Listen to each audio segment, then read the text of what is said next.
To Atlanta, another afternoon of pop-up storms. Chief Meteorologist Markina Brown has been tracking them all afternoon. They kind of come and then disappear, don't they? And that's exactly what they're doing right now, Tracy. You were absolutely right. We had some storms earlier today that were pretty strong and hefty with some frequent cloud-to-ground lightning and heavy rain.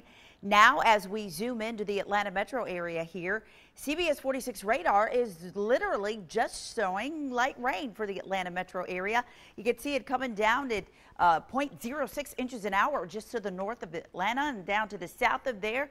Only about a little over a tenth of an inch an hour near the Briar Glen area. So other than that, we're doing pretty good. All of the storms for now have really kind of rained themselves out. Here's a look at our weather pattern, and this is the reason we are going to continue to be very unsettled over the next couple of days. We've got an area of high pressure to the east, but we're going to continue with that clockwise flow around this area of high pressure with this southwest wind. And that southwest wind, as you know, is very hot and very humid, and that is why we're going to continue with the unsettled weather, not only as we go through the evening, but really for the next several days. Our Futurecast is tracking everything you need to know right here. And as we go throughout the course of the evening, eventually those showers and storms will die down and we will be dry. We'll have some patchy clouds here and there.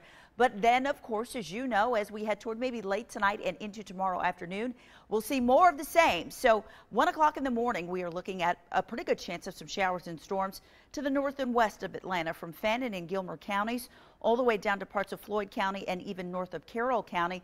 Then we start the day off dry with a few peaks of sunshine here and there before we get into the heat of the day and see those showers and storms start to pop once again.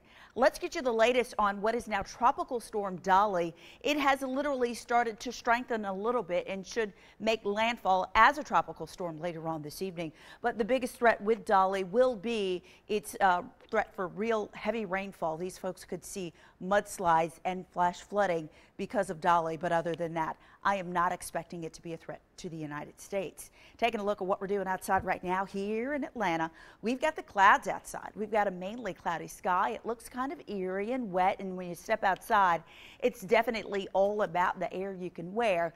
You know what I mean? It's kind of sticky and uncomfortable. In Atlanta, we've got 74 degrees. That's rain cool there. We've got 83 in Fairburn, and folks in Gainesville are at 86 degrees. So as we talk about what we're going to do for lows over the next couple of nights here, we're going to stay for the most part above average. The average low this time of year is 69. We'll be in the low 70s tonight and Wednesday, and then as we get into Friday, we're looking at lows that'll be in the upper 60s. So lows tonight, let's talk about it. 71 in Gainesville, 70 in Athens, 69 for a low in Carrollton. If you are going to be in the Eatonton area, look for lows tonight right around 71 degrees.